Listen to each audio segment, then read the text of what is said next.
আমাদের জীবনে গুরুজনেরা, জ্ঞানী মানুষজন সবসময় একটা কথা বলেন, ধৈর্য ধরো।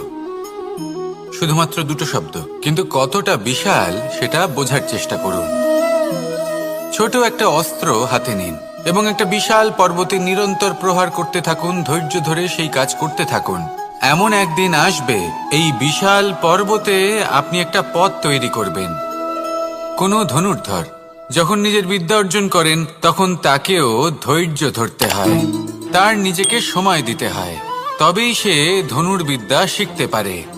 সেইভাবে আমাদের জীবনেও ধৈর্য ধরার খুব প্রয়োজন। পরিবারে ধৈর্য রাখতে পারলে তাহলে আস্তে আস্তে দেখবেন প্রেম বৃদ্ধি পাচ্ছে। সমাজে যদি ধৈর্য রাখতে পারেন, তাহলে আস্তে আস্তে এই সমাজ আপনাকে সম্মান করবে। যদি নিজের জীবনে ধৈর্য রাখতে পারেন, তাহলে নিজে থেকেই আত্মবিশ্বাস বাড়বে, নিজের বিকাশ হবে। জীবনে সবই সম্ভব যদি ধৈর্য রাখতে পারেন। হয়তো আস্তে আস্তে হবে, কিন্তু হবে অবশ্যই। শুধু ধৈর্য রাখুন, কারণ ধৈর্যই সব থেকে বড় পুঁজি। আসুন আর আমার সাথে ভালোবেসে বলুন, রাধা রাধা।